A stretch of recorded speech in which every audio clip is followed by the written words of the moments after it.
Good evening. Welcome to Artist Talk on Art on Monday, December 12th, 2022 at 7 p.m. Eastern. I'm Doug Shear, ATUA President. After tonight, we're taking a short break and resuming on Monday, January 9th with an interesting new format for us, where you'll see one artist demonstrating his technique in painting a picture. Don't miss it.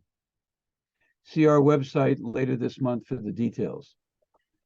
On Monday, January 23rd, I will be interviewing Gail Levin, the art world's leading expert on Edward Hopper, an editor of the Hopper Catalog Raisonné, and the definitive biography. She will be holding forth on a controversy concerning the Hopper collection. I think you'll be interested in hearing about it. Tonight's copyrighted Zoom is an interview by Babs Reingold of Etty Yaniv, and is being recorded and will be posted soon to the Artist Talk on Art YouTube channel. Tell some of your friends. And now about Babs. Venezuela-born American artist Babs Reingold creates sculptures, drawings, and installations focusing on environment and poverty. Reingold has an extensive showing history, including 16 solo exhibitions and over 75 group exhibitions, ranging from museums, universities, alternative spaces, and galleries. Solo exhibits include those in New York City, Los Angeles, Atlanta, Savannah, St. Petersburg, Florida, Jersey City, and Buffalo, New York. Museum exhibits include the Newark Museum, the Jersey City Museum, the Albright Knox in Buffalo, New York, Birchfield Penny in Buffalo, the Tampa Museum, and the Museum of Fine Arts in St. Petersburg. She has work in museums and private collections throughout the United States. Museums and private collections include the Newark Museum, the Museum of Fine Arts in St. Petersburg, Birchfield Penny, the Art Center in Buffalo, Hillsborough Community College in Tampa, and Savannah College of Art and Design in Savannah. Awards include a Florida State Fellowship, 2 grants from Pinellas County, guest editor for issue of Arts Journal New Observations, Atlantic Center for the Arts Residency, and a nominee for the Joan Mitchell Fellowship. Reingold has an MFA from SUNY Buffalo and a BFA from the Cleveland Institute of Art. She lives and works in St. Petersburg, Florida, with a separate viewing space in New York City. Babs. Thanks, Doug. And thank you for hosting. Thanks to ATOA and you for hosting this talk tonight, this conversation that I'm going to have with Etty Yaniv. I've been looking forward to this, so now I'll introduce her with her bio. Etty Yaniv works on her art writing, and curatorial projects in Brooklyn, New York. She has exhibited in solo and group shows at galleries and museums nationally and internationally, including the Haifa Museum of Art in Israel, the State Silk Museum in Tbilisi, Georgia, the Newark Museum of Art, the Monmouth Museum of Art in New Jersey, the Torrance Art Museum in California, AIR Gallery in Brooklyn, Sheen Cultural Center in New York City, Long Island University, Brooklyn, Keene University in New Jersey, the Purdue University in Indiana, UConn University in Stamford, Connecticut, Helen Day in Vermont, Musée Heritage Museum, St. Albert, California, 01 Biennial in San Francisco, and the Leipziger in Leipzig, Germany in 2022. Her site-specific installation, Inversion, is exhibited in Palazzo Mora at the Art Biennale Venice 2022. Her work is in institutional and private collections nationally and internationally, including State Silk Museum, again, Tbilisi, Georgia, the Foundation Center, New York City, Elephant Art, Switzerland, and other private collectors in the USA, Israel, Australia, Europe, and Canada. She was awarded the Two Trees Studio Program since 2018.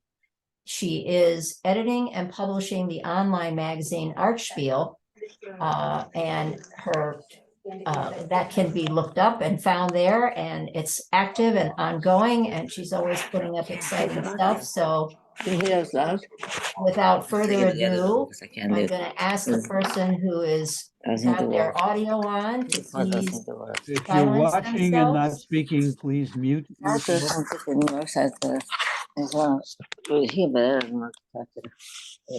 Tatiana, can you mute, please? Excuse me, but the moderator should be able to mute anybody who is making noise and not speaking. So whoever Thank is you. moderating. Yeah, I'm gonna mute everybody who isn't speaking. Okay. Thank you. So Etty, looking forward to your presentation tonight. And without further ado, please get started and tell us about yourself. And I'm looking forward to hearing about your 3 different practices in a way, I guess. They're all interconnected, obviously. Your art writing, your art, and your curatorial process. Etty, take it away. Okay, so I'm going to share the screen.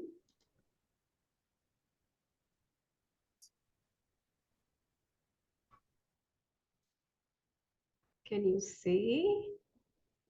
Can you see the Yes. screen? Amazing. Okay, so as you can see from this intro image, I work very large scale and very small scale, so it's already an indication. I work in art installations and paintings, and at the end of the day, everything is combined. I'm going to take you back to 2012, where I was in a residency at Leipzig, at Spinnerei in Leipzig, where I was about 3.5 months in there, working in an art studio. If anybody is familiar with Leipzig, it's a heaven for painters. The Leipzig School is there, and the Spinnerei is actually almost like a city within a city, where you have a lot of artist studios, a fantastic art shop, and a lot of activity of art. It's like Berlin, I don't know, 20 years ago, probably. Very active, and a lot of art going on. So I was there for 3.5 months. I was residing in an apartment that was apart from the studio, and I was walking every day along the canal, very pastoral, with willow trees, from my apartment to the studio.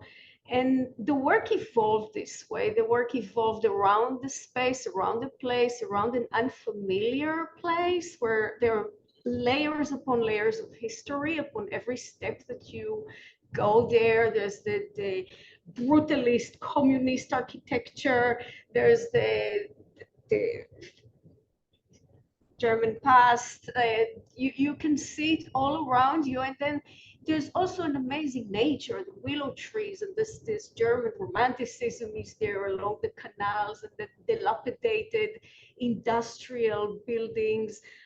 So I was absorbing all this. It's the first time I've been to Germany altogether, and it was a very it was an exciting but also very deep experience for me. I'm coming from Israel. My family was, we have a common past with Germany, and being there and understanding, looking at the past and looking forward to the future, the renovation of the city all together came for me in this installation. that kind of grew organically. It just started from a dot in the center and spread along the wall, and it's made of all those moments that I experienced walking from my apartment to the studio daily. So there are a lot of drawings, a lot of written segments, photographs, and a little bit of painting, all made of materials that I had on the spot.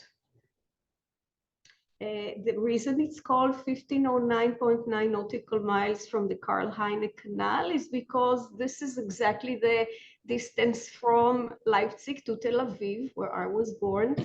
For me, it was almost like a mental journey that I felt in minute by minute experience there. And this also signifies for me some sort of a beginning of what I was, not beginning, but the development of my installation work. So that's why I start with this image. Installation grew into the room as well. I started making a column and then another installation inside that was 3.5 months. At the end of this residency, we had a show that was open to the public, and this open studio was actually a very interesting experience because it was open. So there were other artists that were working there, a lot of painters. Each of us had his own corner, his own space. My space was pretty big. So I was able to expand and sprawl and experiment there and show my work to the public at the end, which was an amazing experience. This is, you can see segments. I did a lot of collages, and this is like within this big wall relief that you saw before, you see images like this inside. It's made out of many, many narratives, many, many images, photographs, and drawings. So this is a detail actually of what you saw before. After that, I had an exhibition that I went furthermore into the space. I started as a two-dimensional artist, painter, draftswoman, coming from drawing and painting. Somehow I really wanted to go into the space and get out of the wall, get out of the two-dimensional into creating the space, and I made those mobiles. Each of them it's called parallel topographies. Each of them has a different, it's becoming a landscape, definitely a landscape, a continuation of the idea of responding to a site and having whoever visiting, the visitors interact with the work. They really want to look closely because there are so many narratives inside. There are many vignettes in those mobiles. And the work also shifts. It works from one place to another. That's another trait that I see as central in my work. It's made, I recycle my work basically, but I also move it from one place to the other, and when it moves, since it's modular and lightweight, it assumes a new life, and it becomes adapt to another space, becomes something else. Those mobiles, for instance, have been shown as 1, 3, or 5, or 6 different spaces. This is a detail.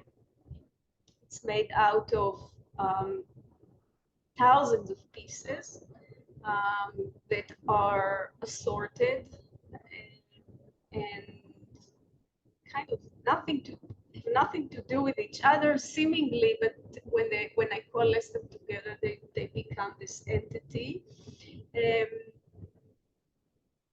All of it is, as you can see, has drawings and some paintings and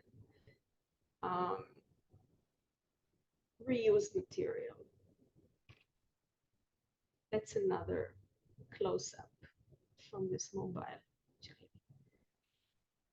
And you can see here from the photographs, you see I also take pictures of where I am. So this is actually from Bushwick. I had a studio in Bushwick for several years when Bushwick was very gritty, and the textures and the grittiness of Bushwick impacted my work in many ways. So it's all in there. This is also in my studio in Bushwick. I created this wall relief. It didn't have a place to go. I just created it, and then it had a place to go. But I very often make work that both sometimes I have a specific project, a specific site, and it goes there. And sometimes I have nothing. I really just, I do it because I want to do it. I have to do it, and I do it. And then if it finds a place, it's great. If not, well, I did it. Okay, so here is another column. I fell in love with columns. The column on the left that you see is actually was in the Bushwick Gallery, Michael David's gallery. It was a wonderful hub, cultural space besides the gallery.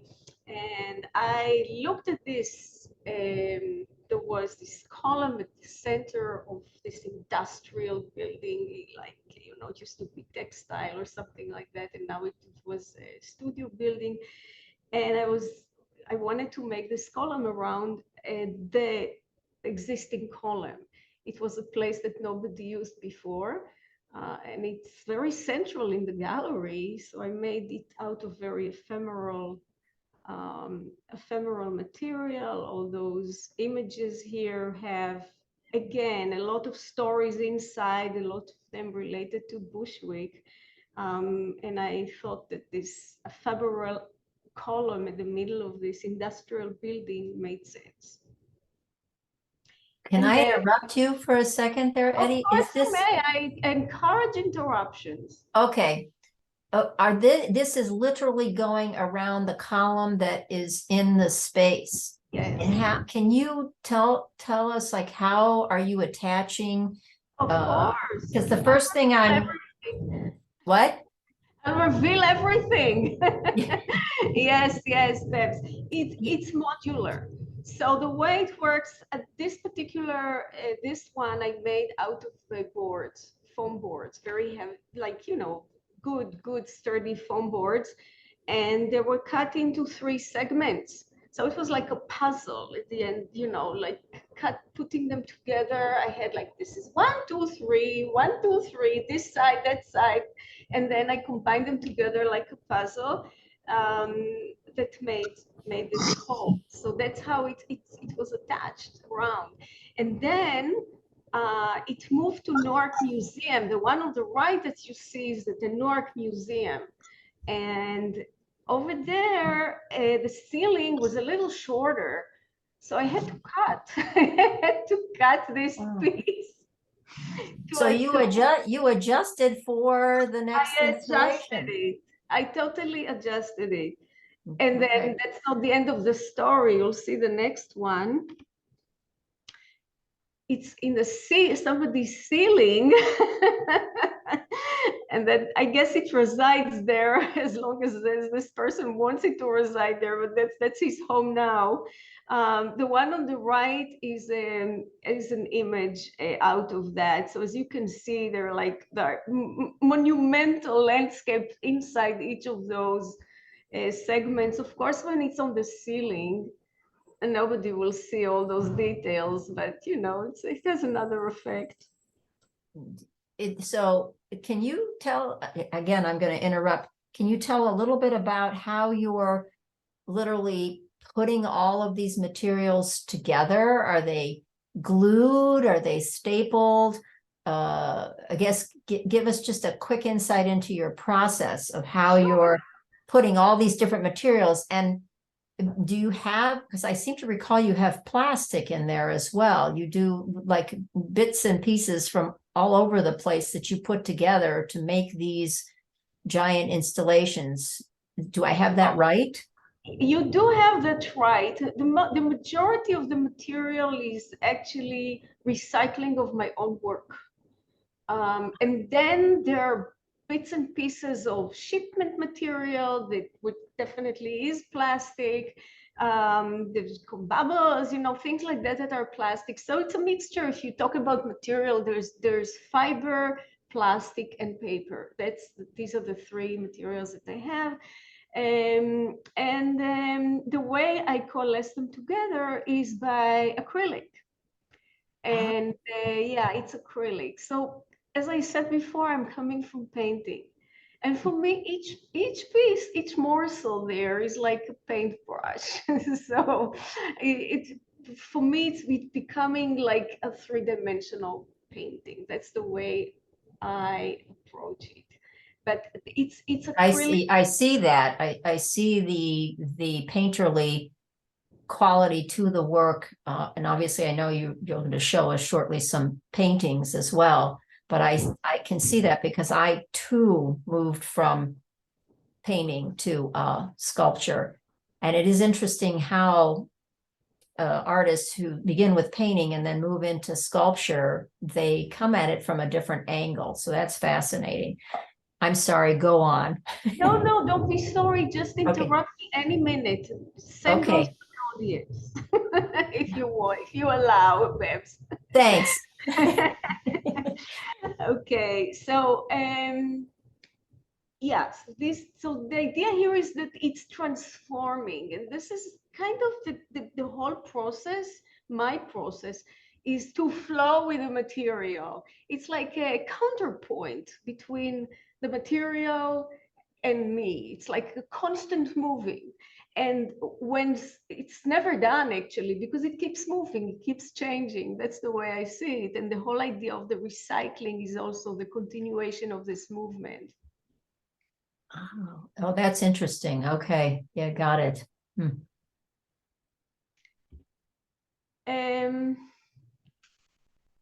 I guess I got bigger and bigger.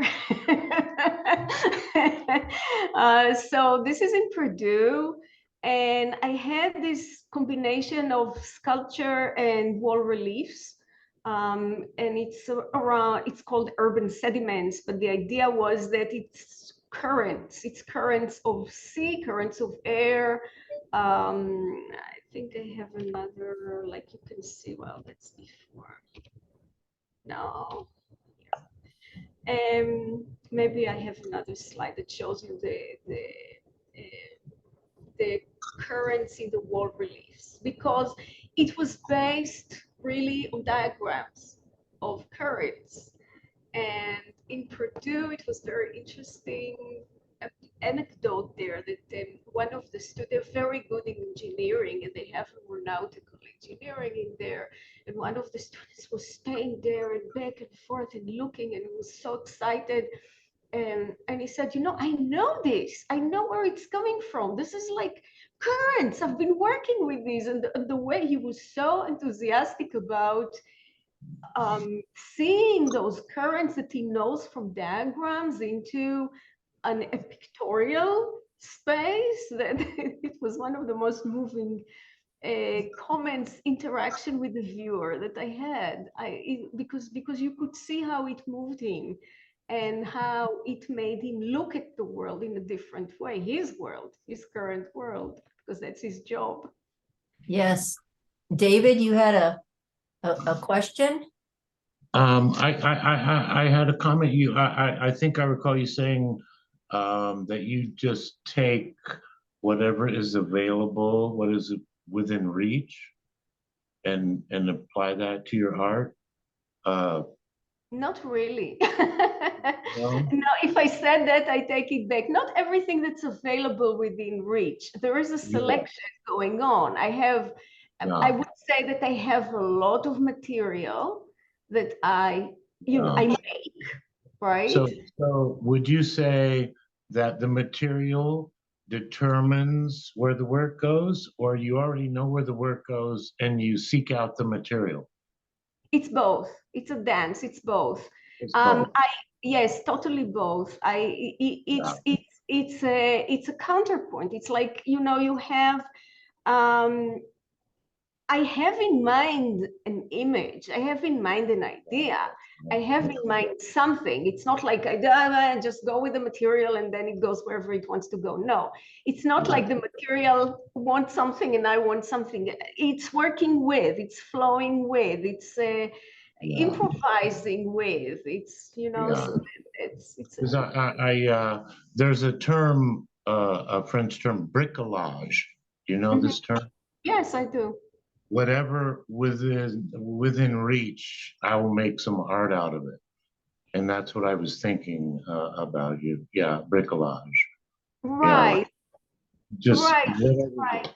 And you have to do it, right? That's like, I got to make art. So whatever is within reach, I will do that. Right? I don't know. Well, there is an element of that within what I do, but I wouldn't say this is, you know, this is the main. Yeah. Well, thank you. This is beautiful stuff. And I do have one like little technical question. Sure. To keep this art clean, do you know what I mean? Like a little, you have to dust it all the time, or do you know there's a lot of texture that could get dirty? Right. That definitely, it's easy to clean with just a very light duster, you know, Yeah. with the dust and that's it. It's basically, there's a lot of acrylic in there. So it's coated. It's Yeah. not fragile as it looks. Yeah. It is Sorry if that was a silly question, but I was like, you know, like, oh my God, I could clean this fucking art. So anyway, thank you. I really enjoyed looking at your stuff. not done yet. Thank you, though. Okay, so so the large sculpture is called Sirens, and it had a lot of iterations. One of they showed it in university spaces. It went to Miami Basel. It was the one on the right, and then it became part of Arcadia in New York City, where it's a museum of environmental. So it's there. It's you can still see it if you go to this place. And this is the wall relief that I was talking about. Very interesting. And what's the year of this piece here, this labyrinth? I think it's 14 or 15, something. Okay. No, you know what? I keep losing track of time, you know. When is it from? Yeah, I got the same problem. That's why I start putting the dates on everything so I can remember. I don't have that memory either. I'm just trying to get a context, Etty, so that if I also come back, you know, I'm looking to see also, I'm fascinated by your history and your movement through the different iterations of where the work is that today as to when it started. So that's why I was asking. Wanted to make a comment about the previous couple of, not so much this piece, but the previous few sculptures. They remind me a little bit of when these ultra macro photographs of shedded human skin. So maybe not with blue in it, but you know, we're constantly shedding our skin. And I don't know, it's in our bed linens or it's wherever it is, right? It looks very much like this when you see a macro photograph of a close-up, a tight close-up of this shredded human skin. It looks very much like these pieces. It's amazing to me. It does have that biological sort of appearance. Yeah, I can see that. That's interesting point, Doug. Mm-hmm. Thank you. Thank you. Very interesting point. Actually, I think my new work becomes more and more like what Doug was suggesting, even more overtly. But okay, so here it's another take. This is a take on history. I was looking again, became obsessed with the Taylor's prism. This is like the annals of Sancheriv, the Assyrian king who conquered a lot of countries, 500 BC, and this propaganda annals that he's the biggest and the smartest and the bravest and the big king that conquered. It's about Israel, that he conquered Israel and exiled all the people and the king, and so it's a propaganda annals with a lot of interesting parallel historical references to today. I was dealing a lot with the idea of displacement at the time, with refugees, and that's how I came up with this installation that again included this column, the prism, and the wall reliefs, all around this theme of displacement and how history has those layers that are rhyming, not repeating, right? Like Mark Twain said, history rhymes. It's also interesting that you have it. I know that gallery because I had work in that gallery at the Jersey City University. Yes. And the lights that are now above, hanging above, and that interplay between your work, that space lends itself so well to this idea that you're portraying here. So that's kind of fascinating. One of the better installations I think I've seen at that space, these photos, because you are playing literally off of what the space is like.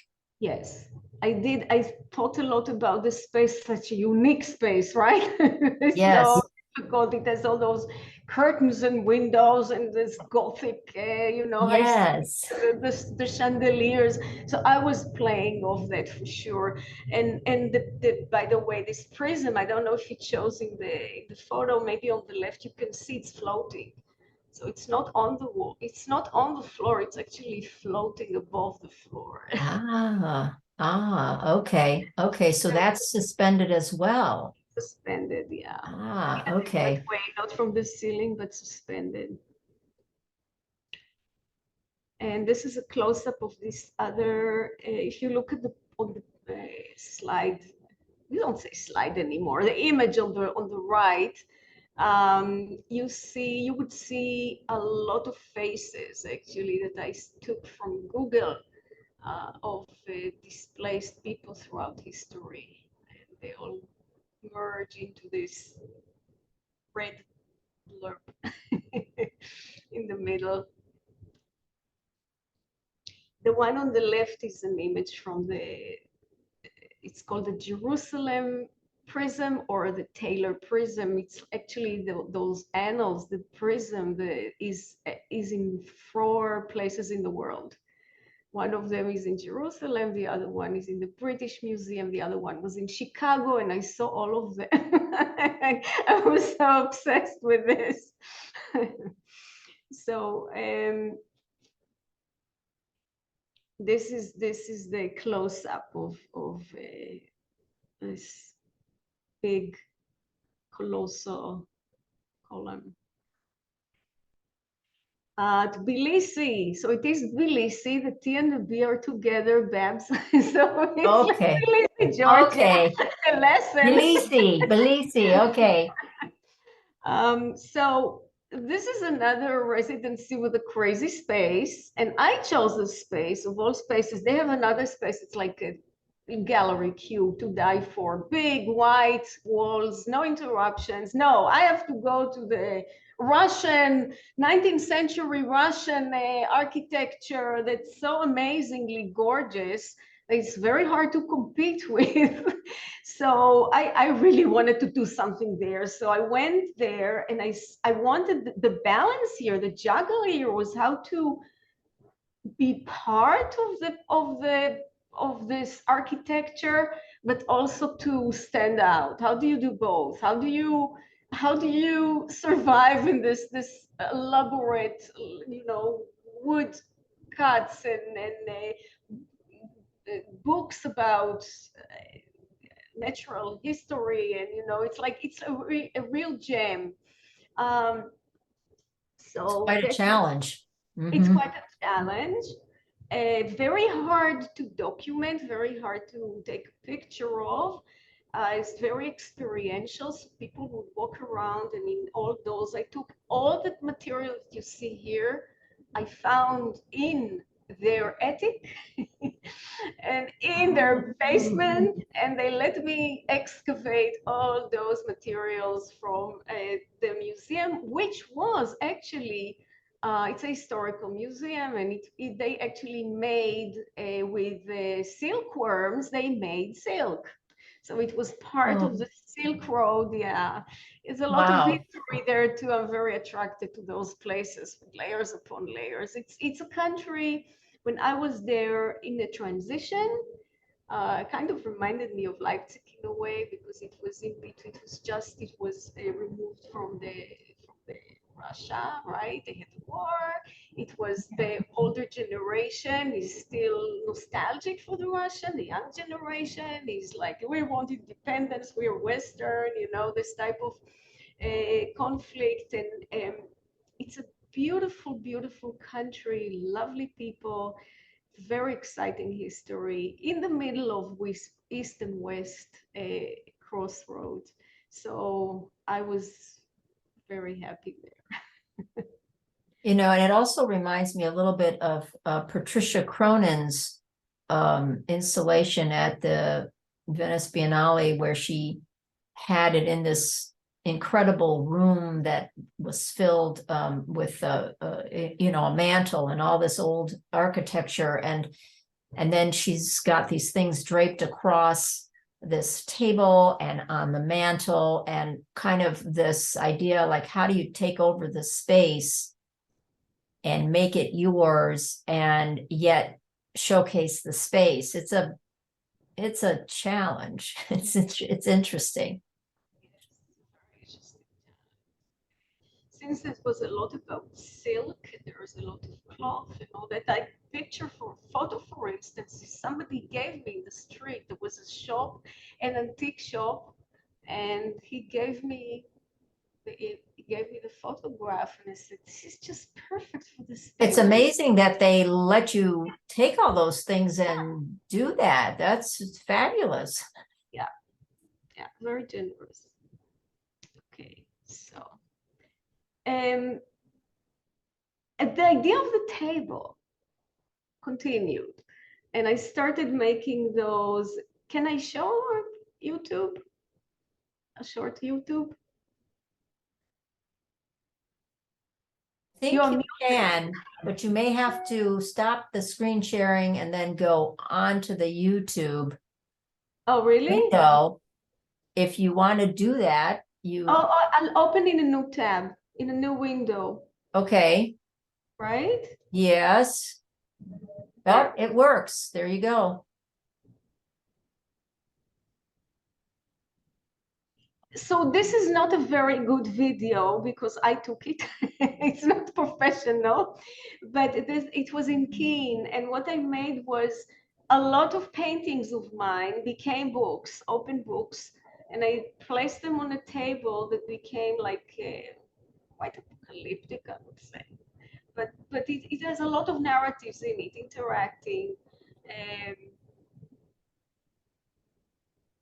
And the shadows behind were playing. Two of those tables were there. The tables I found at my studio building, like, phew, what a karma. I was like going, what would I put those flat boards on? I find those two tables ready to go. Somebody threw them away. So I like that display. That's wonderful, the way it's displayed. it's a lovely place, King, by the way. Really wonderful. I have been there too. Another artist friend had a solo show there, and so I have been to that space. It's a beautiful space. It's a beautiful space. Yeah. So, okay. Gently moving this to another screen.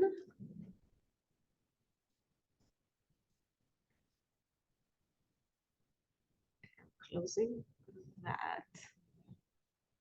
Yep, that worked. We made it happen. Okay. Yep. Another site-specific, and this is really site-specific because it was built for this space. This is a window in Dumbo. That's like public art, I would say, because it's open to the street, and it has this, it's the Geyer building, the first one in May Street by the river. And I really wanted to put the river in there. So it's like, you know, it's after Sandy, let's remember where we are. And then the steps in the background that you see are all subway, the subway that I take, the A train. And these are the steps from the subway. So again, it reminds me, you can think back to my Leipzig days, going from a studio to the, to the, you know, to the. Yes, it does. It does tie back. To Yeah. the studio and collecting what I see around me.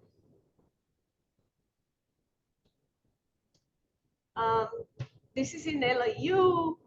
I wanted to show this because it's flatter, I would say, than the other work, but it's still site-specific because it's a curvy space, and this all goes around. It's like 60 feet long, really a long saga of images, very urban, going from one side to the other, and then the opposite wall. And I also have a video here, but I think I'll skip it because we're kind of running out of time, no? Say what? I'm sorry, what? Can you hear me, Etty? What happened to Etty? Uh-oh. Turn your on and off, your mute on and off. Let me text you. Turn. It doesn't show that she's muted, though. I know, but I'm thinking if I say turn mute on and off, It maybe. might help. the She was definitely having a little bit of difficulty with her audio. Maybe she should like join and leave back, like leave and join back. Let's see.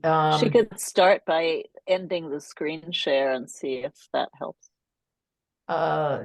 See the chat. Look at chat. Can you text her on her phone, maybe? Yes, let me do that. I'm going to call you. Sometimes turn your picture off and put it back on. Let me call her. Oh, I'll shut me off. Hi, what happened? I don't know. Suddenly you're off, and I'm thinking, turn the mute off and on. Okay, now try it. Can you hear me now? Oh, we can hear you. I'm hearing you. I think Not we on the hear you. phone. Wait a minute. Hold on. Put another nickel Babs in the has her phone. volume off. I think, Etty, we hear you fine now. Eddie, Yes, I can hear you. we hear you fine. We hear you fine. Okay, Right. hanging up. So hang up. Yeah. Can you hear me? Yes. Yes, we hear you. Yes. You Okay. hear us? Okay. So let's go on. This is in Venice. This is the most site-specific I've ever done. It's in a Palazzo Mora, which is ancient, and I chose the attic, like the one flight before the roof. The hardest to go to and climb up and reach, and the craziest space because one side is angular and the other one is curved. Very high ceiling, floor you cannot touch because it's historical, and I decided to make an inversion of Venice Lagoon upside down. I worked with some scientists as well. I did it. It's work of many months that I prepared for in parallel to building the installation. So it's a combination here of also satellite imagery and bathymetric maps of the seafloor and how you can read all that. I mean, it's all here, but the idea was to really bring in the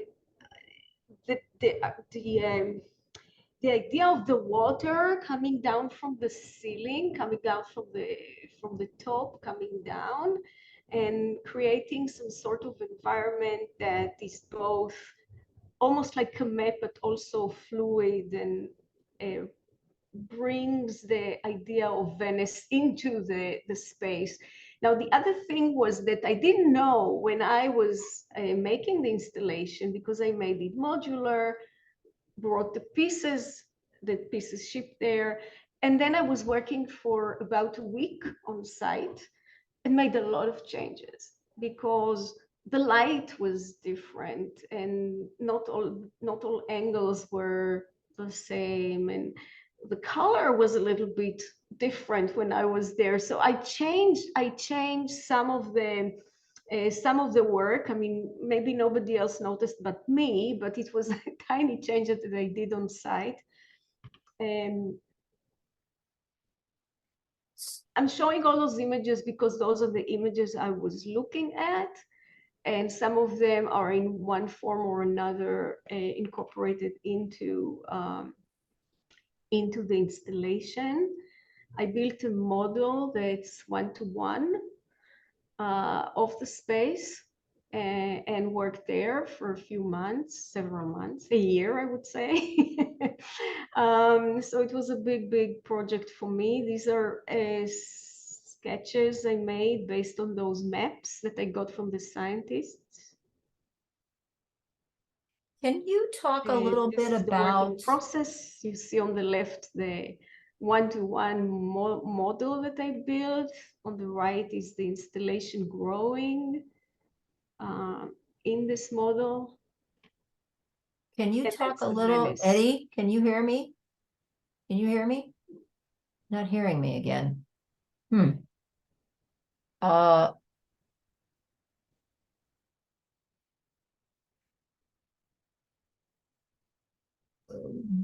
Do Babs, the you're same. muted. Can you hear me? Yeah, Yeah. yes, You can hear me? yes, yes. I can't hear you. Turn off and on again. Turn off and on. Turn off and on. Turn off and on. Now, can you hear me? Can't hear you. Shoot. You can hear Others- me? Yes. You can hear me? Okay, let's go. Yep, go. So you can see on the left the image. You can see actually Venice from the window, and the light that comes in during the day, it's natural light. Later the light changes to artificial light. And even when during the day, there's like a mix of natural light and artificial light. So as you enter the space, you enter the shell, this room, you see on the right, it's daylight. And then as you enter it, it becomes artificial. And that really changes the whole experience. These are close-ups. And there's more and more paint in these. So a lot of the, I can use the cursor, okay. This is paint.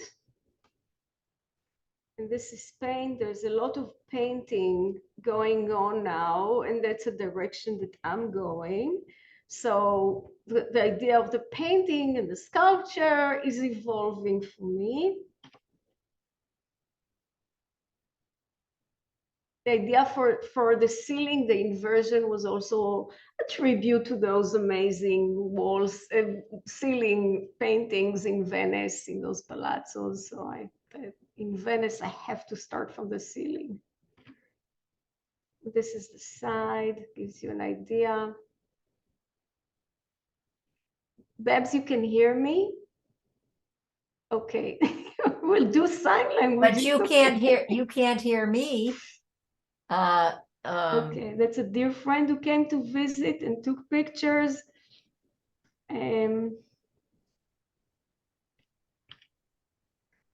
Okay, painting. So going back to skin, maybe, I don't know, but this was during COVID.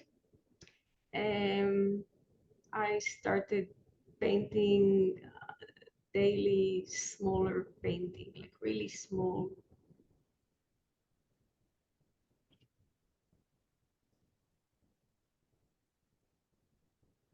You can hear me? Okay. Babs, you are my only link to to the audience. Okay. This I made in Mesmo. Thank you, friend. This I made in the residency in Mesmoka. It was still COVID. I don't know if we can talk about COVID in the past, but it was like, you know, there was a little bit of a suspension there, and the residency started again. But we all, each of us had a separate apartment, and you know, there wasn't much of a social contact. So I was there for 2 weeks. It was a wonderful breather for me to be in this amazing industrial space. Again, reminded me of Leipzig, and the beauty of the nature there is just unbelievable. They have quarries and this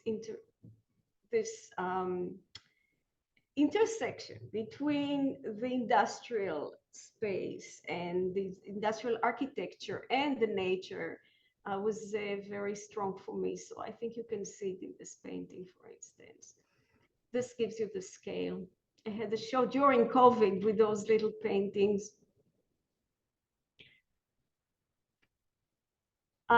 This is a recent painting. I went to the Golden Foundation residency and discovered a lot of material, new material, paint material, and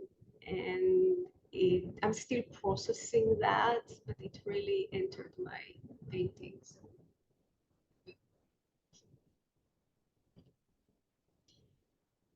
Archpeel. So I started writing. I always liked writing, but I started writing for Bushwick, voluntary blogs, as a way for me to get out of my studio and encounter the world around me in a way, see where I am, who is around me, what's going on. So I started reviewing exhibitions. It was strictly in Bushwick, but a lot was happening there at the time, and I really liked it. So when I moved forward, I moved out of Bushwick and into Dumbo, and I started making my own publication, which is Archpeel. And Spiel is like toying around, it's play. It comes from German and Yiddish, so it's a multi-layered.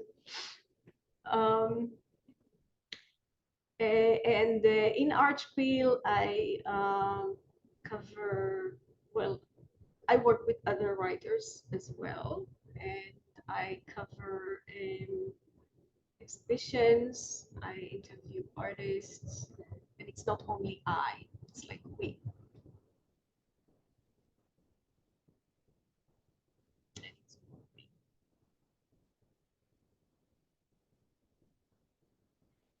And in my curatorial, Most of my curatorials were large scale, kind of large scale installations, I would say, in all kinds of spaces. Some of it is university. This is actually happens to be in LAU, but the other space that LAU has, which is like an aquarium or aviary or something, wonderful, wonderful space. And the fauna of mirrors has all those amazing artists that showed their installation in there. We decided to close the space, not let people in, because there's no galleries there to sit. So we decided to make it like an outside kind of, people tour around it and look at the art. It got really warm reviews and warm recognition and all that. So I'm gonna I think try that's it. again. Etty, can you hear me? No. No. maybe now you can hear. Can I hear you now? Can you hear me now? No. Okay. I'm wondering if you should go on, off and come back in. Subtitles. Hmm? I'm gonna call you.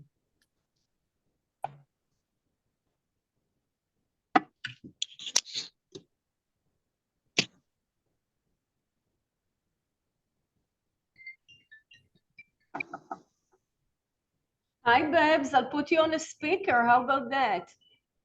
Okay. But I'm thinking you should log completely out and come back in. Okay. Let's Right. risk that. See what happens. Let's see what happens. Okay. Okay. Leave. I'm leaving. Bye.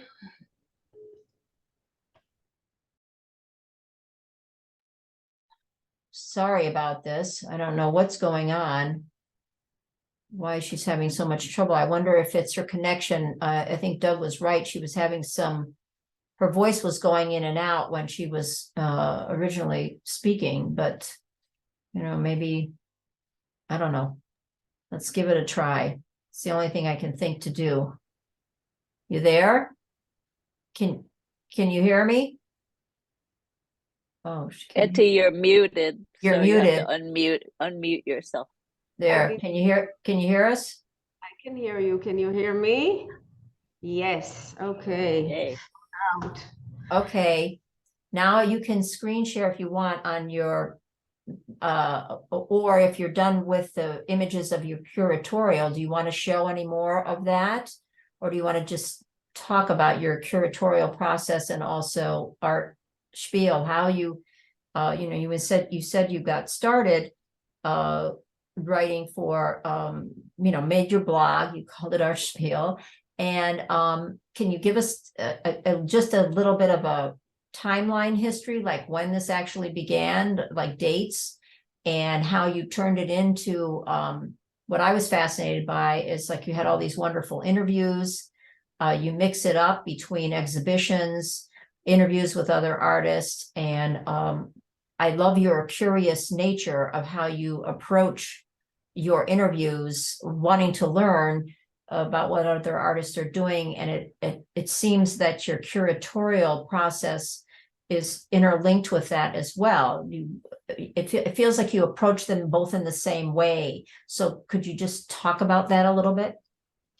Yeah, I think all those, the art making, the curatorial, and the writing play off each other in some way. My approach in all of them, I think, is based on getting the materials. you have the artist's work. Yeah. I'm talking about an interview, for instance. How do I approach an artist's interview? So I'm looking at the work, and as you said, I'm curious to learn more and understand what led to what, what's the artist's process, what's the thinking process, how is it reflected in the work in different periods of time, how different periods of time relate to each other, what is the evolution, or how does the artist move from one project to the other. So it's very, I look in depth. I mean, in those larger form interviews, and there are shorter interviews, but the larger form are very invested on both ends. And it's a lot of work making, yes, it's a lot of work.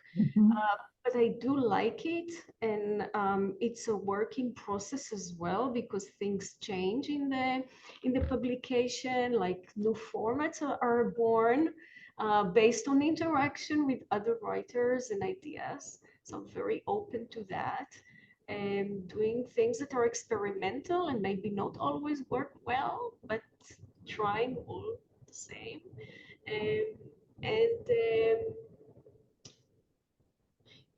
It's coming from a place where I wanted to highlight artists that are not necessarily in the limelight, right? That's not that have very rigorous work, but not necessarily showing, not showing, but not necessarily being covered that much. So exposing those artists to the world. So Venues, art venues that Right. artists talked about, and they have amazing art in universities and not-for-profit places. Yeah. I know that you get around to a lot of shows. You cover a lot. And confession here, Etty has done an interview of me. And then she ended up that same interview for a different publication, an online publication, took a portion of that interview, and this was for artists and climate change. And so I can attest it is a lot of work.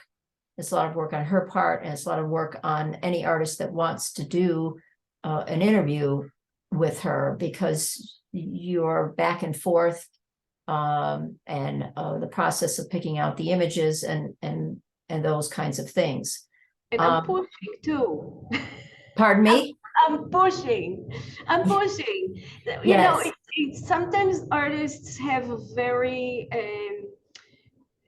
it flows, you know, they know what they want to say and it just comes out. And sometimes you feel that this artist has so much more to say but doesn't say it, and then it's not pushing, but it's kind of gently trying to get more out of it. So first of all, it's interesting for the reader to read, right? We need to satisfy the reader. We have in mind the reader, both me and the artist that I'm interviewing.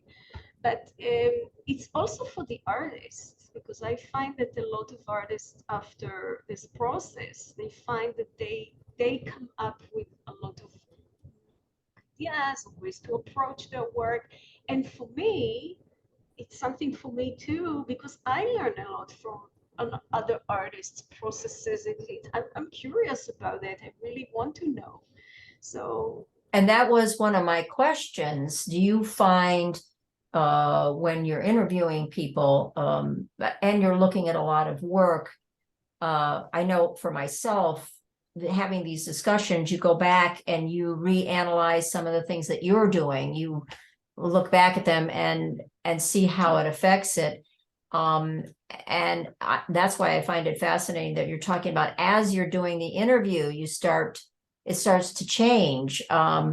Does any of that float into the work, or do you see, I know you said already they're interlocking and they feed off of each other. Can you talk a little bit about what that extent of feeding off of each other is? You know, I think it's a matter of language in the writing, the idea of expressing your thoughts and ideas in a written form that communicates. Yeah. And that's a different way of working than you make your art. So it somehow complements it. Like if you ask me to write about my art, it's going to be as difficult for me as for anybody else to write about their own art. it's not easy for me to write about my own art, but looking at it, look at your art, it becomes easier to express and to verbalize it, and look at it, all those links, all those relationships. Well, it's like any, yes, like any editor, they can see something that the writer is not seeing. It's that sense where, because you're coming at it from a fresh eye, and suddenly you'll see something that the artist themselves is not seeing, and that can be a fascinating process as well. I should also say that Etty and I, where we first met, was we showed together in Jersey City at the drawing rooms. And it was, we knew of each other, I think, prior, and I had seen your work in images, but I had not seen it in person until then. And so it was a lot of fun to see it in person and then connect you to it. And so that's just a little bit of background. And then later on, we've both been following each other's progress. And I love the fact that Etty is doing so many things. And that idea of curiosity is something that has always fascinated me with artists. You have to stay curious. But I also want to talk a little bit about the environment and climate change and that issue, because it's not necessarily the main issue in your work, but it's a piece of your work. Could you talk a little bit about that connection? And I think we're okay for time. And then if others want to jump in, be my guest. But could you talk a little bit about that connection and how you see your work connected to the environment and climate change? In theme, thematically speaking, yes, it is related. In material, somewhat, because I reuse material, use my own material. That's one thing. I produce a lot of material, I reuse it, and I'm very fanatic about reusing it. I keep every piece of scrap, but I also use acrylic, and I transport work. So I don't want to be hypocritical and say, oh, I'm like a climate activist and I'm not doing anything that hurts the climate, or I'm not there in this respect, but I'm very worried about the climate. And I think it's the number one challenge that humanity is facing, besides other things, but this is like really the bulk of the threat. And I'm thinking about that a lot. Well, it is it's the existential crisis of our time. Yes. And I myself I'm like you. I mean, some of the work has nothing to do with the environment, in that it's the materials. The message is about the environment, but am I necessarily using these materials that are all environmental? No. There are other artists that is what they completely do. And it's an interesting line to cross, but I feel that the artist's message is just out there, and it's just keeping an awareness of it. And that's enough for me to make the statements. Though I will say I'm doing more and more where I'm trying to use something of a recycling. And in fact, you are, in a way, with your recycling of your own materials, doing that.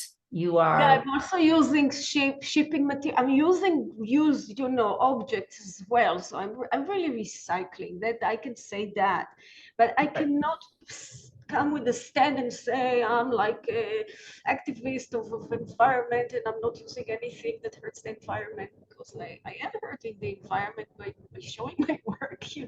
Right. I have to move it from one place to the other, so that's already an issue. But I mean, even people who are doing all environmentally based work, they still have to figure out ways to get it to places to show it. No matter what you do, what I'm saying. it's Yes. impossible to deal with it. I'm going to just read a comment here, or just from Fran. Thank you, Fran. I wondered about this method of going back and forth. Thank you for saying that you're enjoying the dialogue between us. And if there is anyone else that wants to ask a question or jump in here, please feel free at this point if you have any questions for Etty on any part of her, her art writing or her curatorial process, and obviously her work. Please feel free, and I'll just keep her going here for a minute or two, because I always have so many dang questions. I wanted to get back again to when you're putting these installations together and you're making these modules. I also want to say I love the idea that you just adapt them wherever you go, because one of the most difficult things for sculptors is the dealing with the shipping and dealing with the installing and coming up with that hanging system that you have, which I too do a lot of things where I hang pieces from the ceiling, and then that becomes a part of the piece. And when you're doing site specific, can you talk a little bit more about what got you off the wall when you said you decided you wanted to go off the wall? What was there an inspiration? What led you there? Can you pinpoint that, or do you think it grew organically? Ask the question again. I was reading something and I was missed Okay. the last question. I'm sorry. That's okay. I said, did you when you began doing the site specific installations, did it occur organically somehow? What led you there? Do you have a pinpointed thing, some spark that started you on that path? Yeah,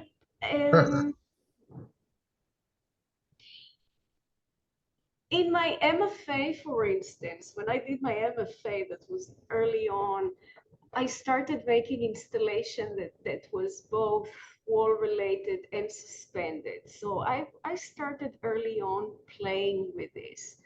I would say that it evolved organically, and from this different stage of playing to showing it in a more site-specific venues, the exhibitions, it grew organically. I started from the wall, and then it was removed from the wall gradually. So even when it was on the wall, it was three-dimensional, things were moving, it wasn't like a flat painting. But when it was removed from the wall, I'm trying to think what was the first time that actually, I'm taking it back because it was quite a leap. It was quite a leap. I did sirens pretty much after making small mobiles, and that was a huge sculpture. So I dived deep into the ocean, I would say, at this point when I did sirens. That's the point where I was, before that it was like smaller mobiles and three-dimensional, but still related to painting, kind of, the parallel topographies. With sirens, that was the point where the big wave that Doug said reminds him of shedding skin, is the one that I dived in. And it was a modular sculpture. So I used what I learned from the smaller mobiles, and I understood that I need to make them work together in a modular way and lightweight. So yeah.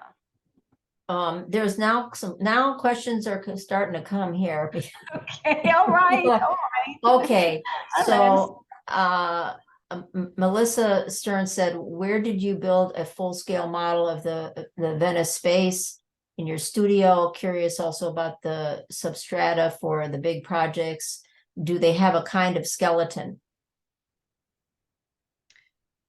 Okay, so this the model for Venice is a story. It's a saga. I wanted to build it in my studio, but I was supposed to move to another studio, a larger studio. It was during COVID, and I didn't have enough space in my studio. I wasn't sure if I'm going to stay in the studio, so I built it at my home, and it was the closure was there, so it was perfect timing for me to dig into this model space and never get out of there and just keep working. I have a space in my home that the ceiling was tall enough, and that's where I did it. Sounds like, yes. Well, there's a story about a writer who went to visit Kiki Smith, and they said that art was just everywhere, covering the coffee table, covering the dining room table, covering the chairs. I mean, she has a studio, but yet, and I am infamous for this, and my husband goes insane because, when are you going to get that shit off the dining room table when I'm like sewing away on late into the wee hours, because I'd rather be in there than out in my studio. But it is kind of interesting. Okay. I have to go to other questions here. Are your surfaces stiff, using acrylic to harden? This is from Zoe, to harden the materials of paper and photos, or is it not? Or is this not a concern? The materials exist and just sealed with acrylic medium to protect the surface. So it's both. I love the looseness of paper without being stiff. And I love the play between stiffness and looseness. I like the play between hard and soft and flimsy and like really glossy. And I love those those dualities in everything. So the acrylic doesn't stiffen everything. It does protect, but it doesn't really, it's not like the surface is not stiff. Some places it is stiff, some places it is soft. So it's not like one unit that you see when you get close. Okay, so it's very hard to get people not to touch my work because they really itch to touch it. I remember in Bushwick when I had this column in the middle of Michael's gallery, it was, and all those art mavens, like they're all really, they go to art every week. They know they're not supposed to touch. And I'm asking, and I'm standing there, and this guy comes in and he says, I'm saying, maybe it's not so good to touch. And he touches here and here and here. And I'm saying, why do you touch? The artist says, I can't stop it. I can't help myself. I have to do it. I said, you know what? Okay.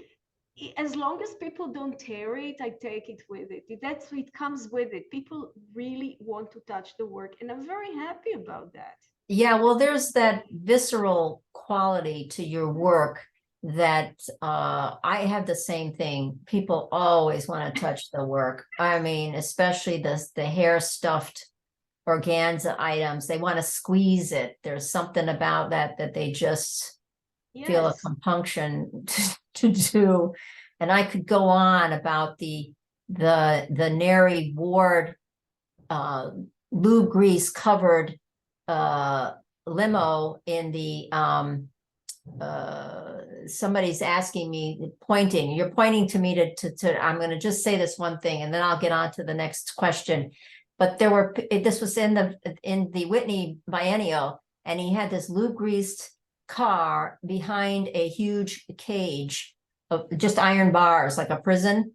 And I stood there with a friend and I said, how long do you think it takes the first person to go stick their fingers on this car covered with lube grease? I think it took all of 1 minute.